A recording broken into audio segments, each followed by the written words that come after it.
Հարգելի գործընկերներ, սիրելի հայրենակիցներ, միջև իմ բուն խոսքին անցնելը ես նախ ցանկանում եմ նշել, որ ես համոզմունք ունեմ, որ Հայաստանում կան բազմաթիվ պարկեշտ արդար դատավորներ, անկաշառ դատավորներ, որ այս 3 օրերի քննարկումները, հատկապես քննադատական խոսքը որևէ կերպ ուղղված չի եղել այդ դատավորներին, միտված չի եղել նսեմացնելու այդ դատավորների աշխատանքը եւ արժանապատվությունը,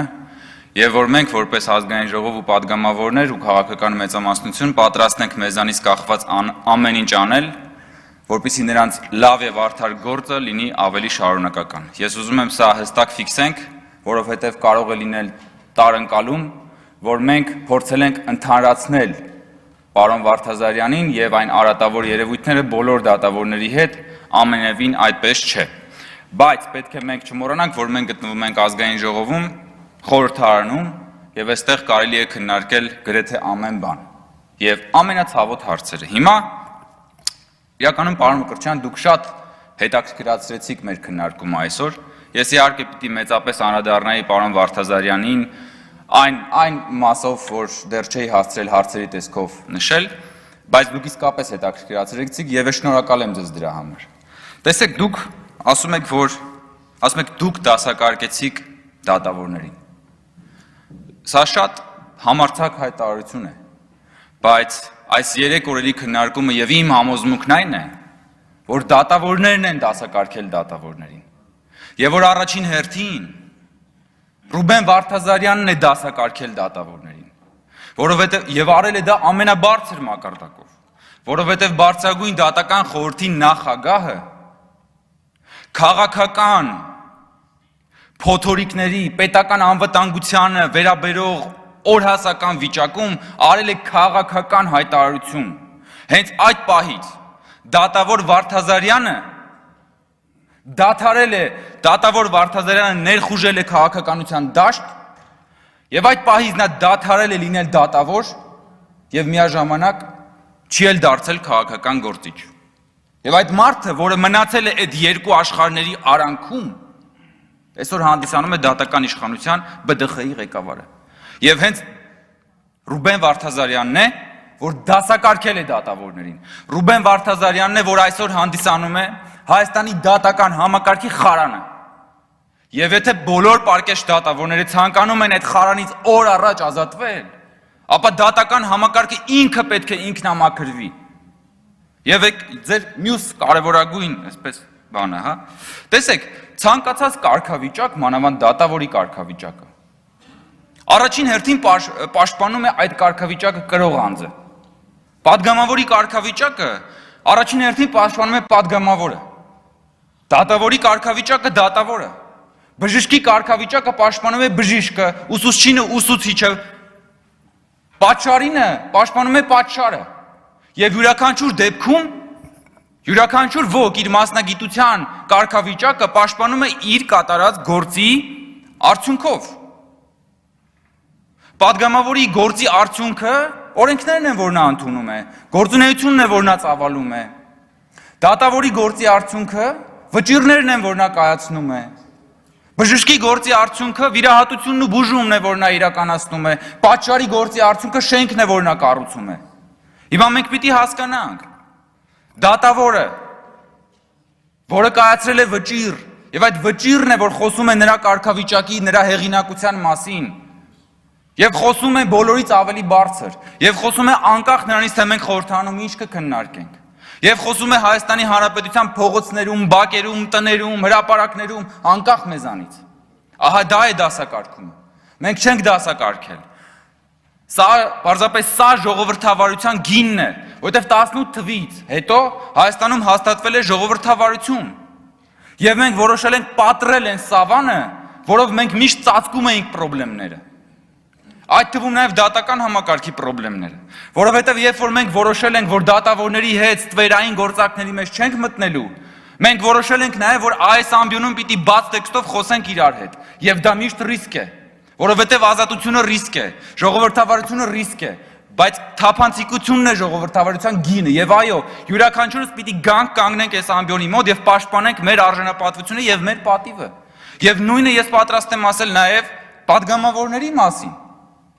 Հիմա ես ինչ անեմ, որ օրինակ մենք կարող ենք ունենալ պատգամավոր, որ իր մանկության չունեցած հեծանիվի համար ամբողջ օրը վրեժ է լուծում մեզանից եւ մեր ժողովրդից։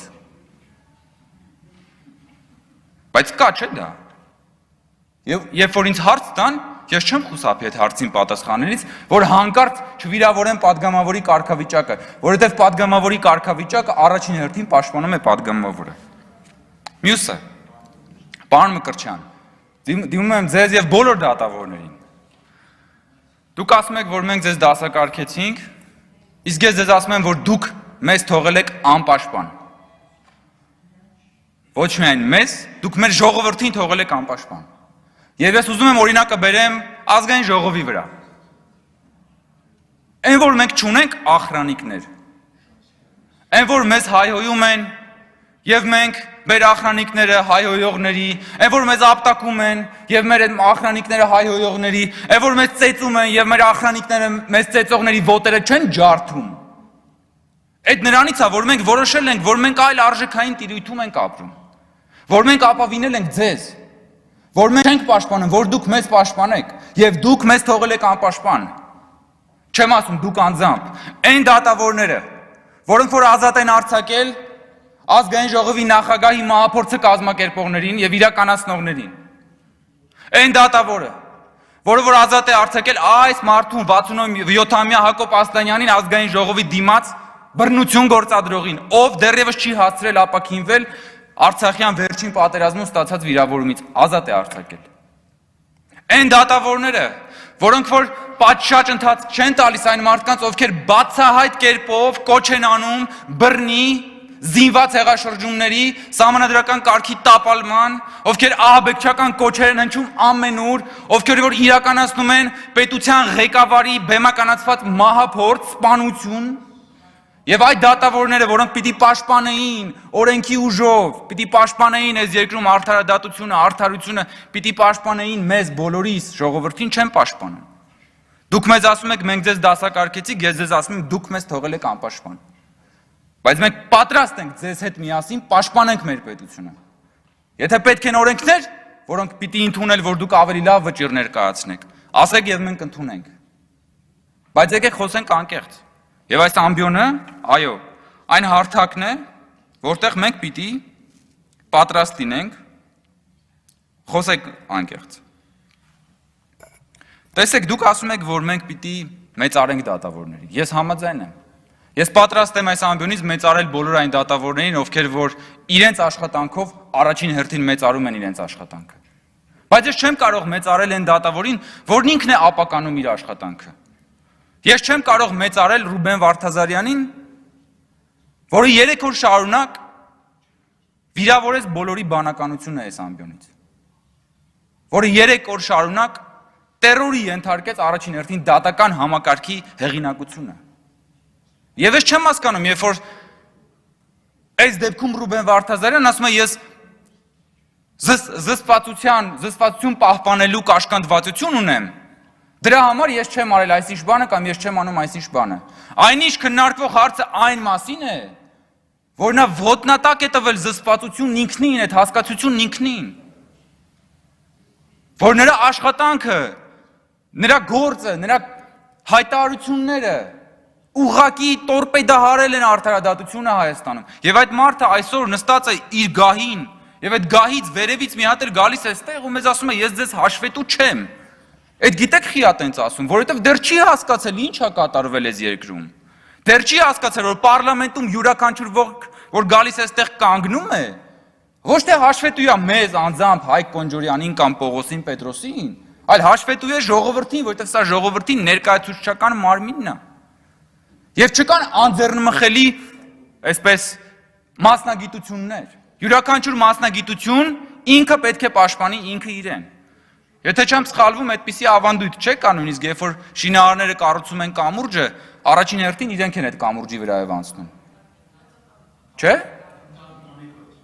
Ընտանիքով նույնիսկ։ Այ հիմա դատավորներն իրենք պիտի անցնեն այդ կամրջով երևակայական։ Պիտի անցնեն այդ արդարության կամրջով պիտի անցնեն, դատավորներն իրենք ու հասկանան ինչքանով այդ կամուրջը ամուր։ Եվ մենք պատրաստ ենք ամեն ինչ անենք, որ այդ կամուրջը ամուր լինի եւ ձեր հետ ենք միասին պատրաստ դա անել։ Եվ ես խնդրում եմ, ձեր եզրափակիչ ելույթում խոսեք այս մասին եւ ես միանշանակ արձանագրում եմ, որ մենք որևէ կերպ չենք դասակարգել դատավորներին։ Դատավորները մեր գործընկերներն են այս երկրում արդարություն հաստատելու ճանապարհին, բայց միևնույն ժամանակ ես պնդում եմ, որ յուրաքանչյուր մասնագիտություն եւ յուրաքանչյուր կարգավիճակ առաջին հերթին ինքը պիտի պաշտպանի իրեն եւ որ մենք պիտի բոլորս հիշենք, որ մեր բոլորի արած աշխատանքը ի վերջո միտված է մեր ժողովրդի համար ավելի լավ կյանք ապահովելու։ Շնորհակալություն։